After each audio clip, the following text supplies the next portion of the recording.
Durante años fue la responsable de su familia, la que ayudaba, la que resolvía, la que siempre decía que sí. Hasta que descubrió que habían usado su dinero para pagar unas vacaciones familiares y asumieron que ella cuidaría a todos los niños gratis mientras ellos se iban a un resort. Tengo 31 años y siempre he sido la responsable de mi familia. La que resuelve, la que aparece, la que todos llaman cuando necesitan algo. Mientras mi hermana Amy y mi cuñada Sara siguieron el camino del matrimonio, los hijos y la vida tranquila apenas salieron de la universidad, yo elegí otra cosa. Me enfoqué por completo en mi carrera. Trabajé sin descanso en una empresa corporativa del centro, soporté semanas interminables y fines de semana perdidos. Empecé como analista junior y hoy tengo una oficina en la esquina del piso 23, con una vista que a veces me detiene cuando la ciudad se enciende de noche y me recuerda que todo ese esfuerzo valió la pena. Estoy orgullosa de lo que construí sola. Mi familia nunca lo entendió. Cada reunión termina siendo un juicio silencioso sobre mis decisiones, como si mi vida estuviera incompleta por no parecerse a la suya. Tratan mi trabajo como si fuera algo secundario, algo que puedo dejar de lado en cualquier momento. Esperan que abandone reuniones importantes o responsabilidades millonarias porque la guardería cerró temprano o porque alguien quiere salir sin niños. Amo a mis sobrinos y siempre estuve ahí. Cumpleaños, funciones escolares, días de enfermedad. Fui la tía presente, la opción segura, la niñera gratuita. Durante mucho tiempo me convencí de que eso era suficiente, de que ser necesaria era una forma válida de sentirse valiosa. Pero algo empezó a quebrarse. Descubrí que me mentían con total ligereza, que usaban mi tiempo como si no tuviera peso. Escuché frases que dejaban claro que, por estar soltera, mis fines de semana no importaban. Incluso en medio de proyectos enormes, mi vida seguía siendo tratada como relleno. Una compañera de trabajo, que ve todo desde afuera, me hizo darme cuenta de algo que nunca quise enfrentar. Nadie me preguntaba cómo estaba. Escribir esto me obliga a aceptar lo evidente. Yo era la confiable, la responsable, la que siempre decía que sí. Y ahora empiezo a ver cuán mal estaban realmente las cosas. Ahí estaba yo, hundida hasta el cuello en hojas de Excel por una fusión enorme en el trabajo. Mi escritorio parecía el resultado de una explosión de papel, reportes apilados sin orden, notas pegadas por todos lados. 6 informes distintos pendientes y una presentación gigantesca para un cliente importante que aún no había empezado. La presión era constante y el tiempo no alcanzaba. En medio de todo eso, mi celular empezó a vibrar. Era Amy. Normalmente, cuando estoy así de saturada, dejo que las llamadas se pierdan en el buzón de voz, pero ella nunca se rinde. Si no contestas, insiste hasta que lo haces. Así que atendí mientras intentaba escribir con una sola mano. Me recordó que el cumpleaños 66 de mi mamá se acercaba, algo que yo ni siquiera sabía porque nadie suele contarme nada hasta que necesitan algo de mí. Habló de un plan especial, sin detalles, solo con entusiasmo exagerado. Cuando mencionó que todos debíamos aportar, pregunté cuánto, más por reflejo que por interés. El monto fue tan alto que terminé escupiendo café sobre el teclado. Era más de lo que había gastado en todas mis últimas vacaciones juntas. Aún así, llegó el comentario esperado, esa idea repetida de que yo era la única con una carrera real, la única sin familia que mantener, como si eso significara que mi dinero y mi esfuerzo no contaban. Acepté y transferí el dinero en el acto, sintiendo esa mezcla familiar de resignación y culpa. Después vino la orden implícita de liberar mi agenda sin siquiera decirme fechas. En las semanas siguientes, las llamadas no pararon. Actualizaciones vagas, recordatorios sin información, exigencias encubiertas. A eso se sumaron pedidos adicionales, favores cruzados, cuidado de niños. Llegó un punto en que mi teléfono no dejaba de sonar, 5 o 6 veces al día, y hasta mis compañeros notaron que algo no estaba bien. Yo seguía trabajando, respondiendo, cumpliendo, sin detenerme a pensar en lo absurdo de todo. En medio de una reunión, mientras mi celular vibraba por tercera vez con llamadas de Amy, decidí intentar averiguar algo directamente con mi mamá. Le pregunté qué era exactamente eso que se estaba planeando y su reacción fue inmediata. Se quedó rígida, empezó a mover nerviosamente el secador de platos que tenía en las manos y evitó mirarme. Admitió, con una risa incómoda, que había prometido no decir nada y que además estaba ayudando a pagarlo. Me pidió que confiara, que ya me enteraría a su debido tiempo, insistiendo en que era algo bueno. Acto seguido, como si nada, cambió de tema y volvió a sacar el asunto de algún joven agradable de la iglesia de Sara, como si esa fuera la conversación verdaderamente importante. Ni siquiera era la única que actuaba extraño. Mi prima Kate también parecía saber algo. Me preguntó si iba a ir, sin decir a qué, cuándo ni dónde. Cuando le pedí detalles, se limitó a insistir en que dijera que sí y confiara. Me negué, porque no estaba dispuesta a aceptar algo que ni siquiera entendía. Por un segundo dejó caer la sonrisa, luego la recompuso y aseguró que pronto lo sabría, alejándose casi de inmediato para no dar explicaciones. Todo aquello me dejó una sensación rara, una certeza incómoda de que algo no cuadraba. Nadie se pone así solo por un cumpleaños. Pero estaba tan absorbida por el trabajo que no profundicé en ello. Además, ese mismo día tuve que salir antes de la oficina para recoger a mi sobrino, enviado a casa por haber dibujado en todo su salón, porque Amy estaba demasiado ocupada con su negocio. Viéndolo ahora, me sorprende no haber visto las señales.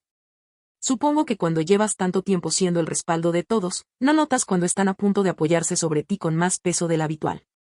Todo terminó de estallar en la cena familiar mensual.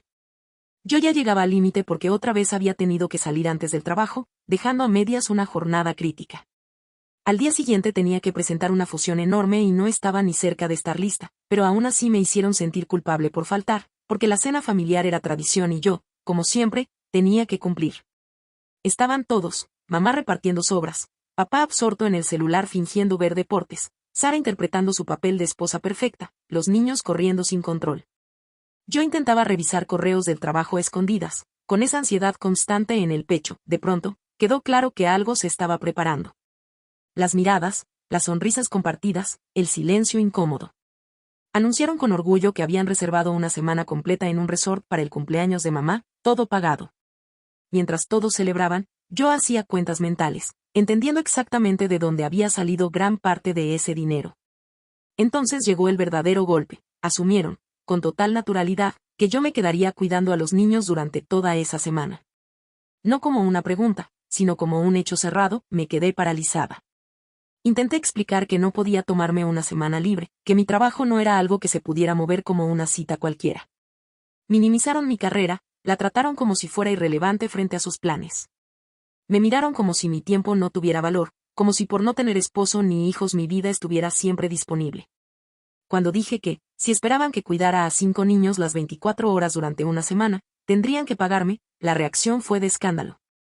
Familia, dijeron, ahí entendí todo con una claridad brutal. Habían usado mi dinero, mi tiempo y mi culpa sin siquiera considerarme. Y cuando por fin puse un límite, me llamaron egoísta, como si todo lo que yo había dado hasta ese momento nunca hubiera existido.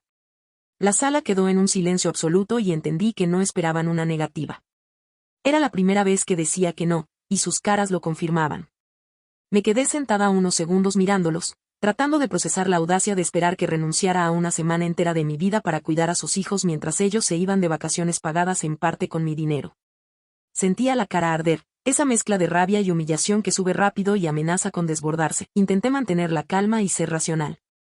Saqué mi laptop y puse todo sobre la mesa en términos concretos, números reales, horas reales, trabajo real.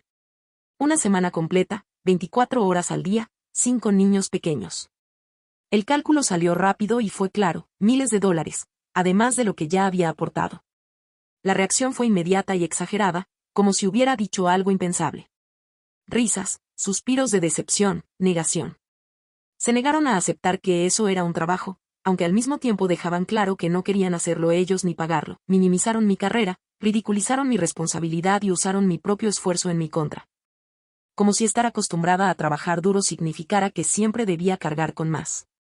Miré alrededor de la mesa y vi exactamente quiénes eran, miradas esquivas, sonrisas arrogantes, indiferencia absoluta. Ahí entendí que había pasado años siendo responsable, confiable, disponible. Y que para ellos eso solo significaba ser utilizable. Guardé mis cosas y puse el límite que nunca había puesto. Ya no iba a ser su niñera gratis ni su respaldo automático. El comentario final, cargado de desprecio, fue la última confirmación de que no les importaba quién era, solo lo que podían sacar de mí. Me fui sin mirar atrás, con la certeza incómoda pero liberadora de que, por primera vez, me estaba eligiendo a mí. Conduje de regreso a casa en piloto automático, sin recordar el trayecto, como si mi cuerpo supiera a dónde ir aunque mi mente estuviera en otra parte. Me quedé sentada en el auto, estacionada frente a mi edificio, mirando al vacío mientras repetía la escena una y otra vez. El teléfono no dejaba de encenderse. Mensajes calculados, fotos armadas, Textos largos cargados de culpa y decepción. Emoticones que sabían exactamente dónde tocar. Lo dejé boca abajo y decidí no responder. Empecé a repasar todas las veces que me aparté de mi propia vida para sostener la de ellos. Reuniones abandonadas, noches en vela, fines de semana entregados porque supuestamente no tenían nada mejor que hacer. Cada recuerdo pesaba más que el anterior. Cuando llegó el mensaje de la tía Lisa, simple y sincero, algo se quebró. Lloré de verdad, sin contenerme, por cada no que nunca dije, por cada pausa que impuse a mi vida, por cada vez que me hicieron sentir menos por elegir mi camino. Entré a mi departamento. Ese espacio que me costó tanto construir y que siempre minimizaron. Me quedé observándolo con otros ojos y entendí que era mío, que yo lo había ganado. Entonces apareció una idea que, para mí, era casi impensable. Abrí la laptop y empecé a buscar viajes. Mis ahorros, siempre reservados para emergencias familiares, estaban ahí. España apareció en la pantalla como una posibilidad real. Arte, historia, comida, silencio. Una semana entera para mí, con el teléfono aún vibrando de reproches, confirmé la reserva. Sentí las manos temblar, pero esta vez era emoción. Luego pedí 2 semanas libres en el trabajo y la respuesta fue inmediata y alentadora. Apagué el teléfono, miré las luces de la ciudad y respiré profundo. Por primera vez en años, me estaba eligiendo. Nunca le conté a nadie lo de España. Durante varios días guardaron silencio absoluto, probablemente ocupados empacando y asumiendo que todo seguía bajo control. A medida que se acercaba la fecha del viaje, los mensajes regresaron. Los vi todos y los dejé en visto. Un día antes de su salida se volvieron insistentes, casi agresivos. Pasé más de 1 hora mirando cómo el teléfono se iluminaba sin parar, leyendo reproches reciclados sobre egoísmo, familia y traición, ese discurso de culpa que conocía demasiado bien. Decidí terminar con todo de una vez. Abrí mi correo formal, el que uso para el trabajo, porque quería que quedara claro que hablaba en serio, y envié un mensaje directo a toda la familia. Dejé explícito que habían planeado unas vacaciones sin mí, que pretendían usarme como niñera y que eso no iba a suceder. No estaba incluida y no era alguien a quien pudieran usar.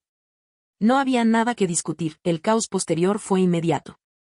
El teléfono vibraba sin parar hasta que tuve que ponerlo en modo avión. Llegaron mensajes de confusión fingida, intentos burdos de manipulación emocional usando a los niños, reproches silenciosos cargados de decepción y llamados incómodos intentando mediar sin tomar postura. Incluso apareció la queja de que ya habían pedido días libres contando conmigo. Todo giraba alrededor de su incomodidad, nunca de la mía. Mientras tanto, yo recibía correos confirmando mis reservas a España. Cada notificación me hacía sentir más liviana.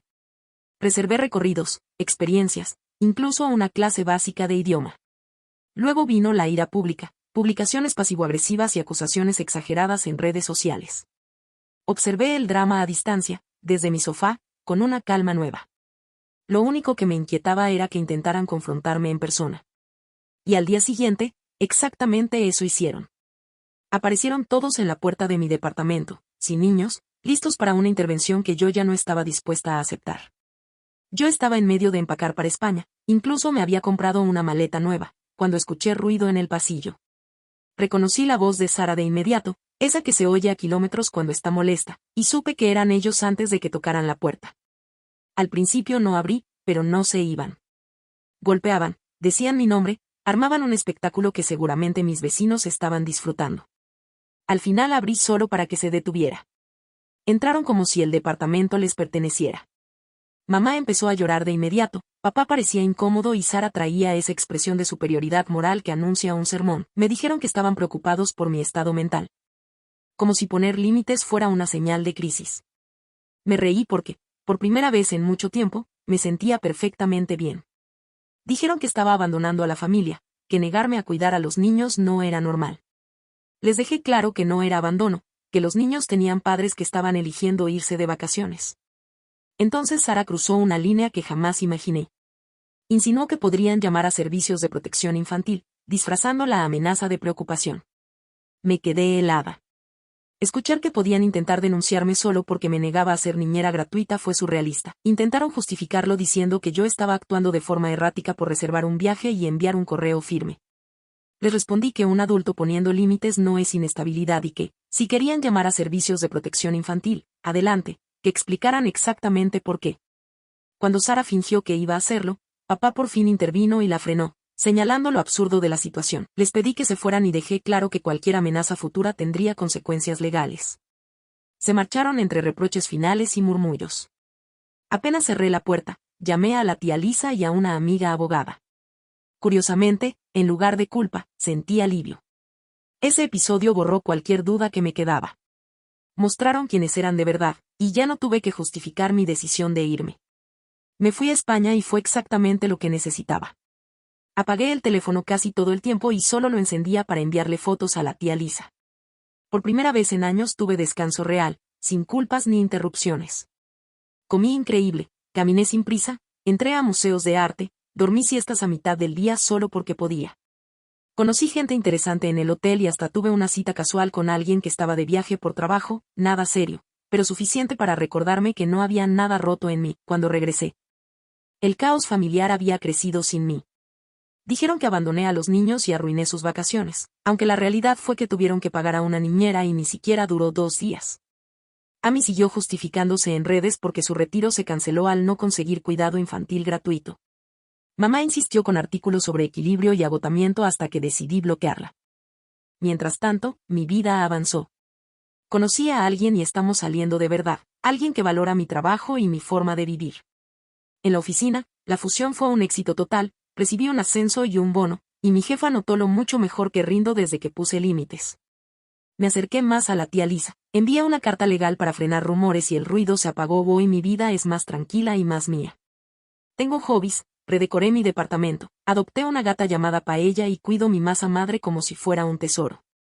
Papá me escribió disculpándose y eso cerró algo dentro de mí, aunque sigo avanzando con cautela. Soy más feliz que en años y, por fin, mi agenda me pertenece.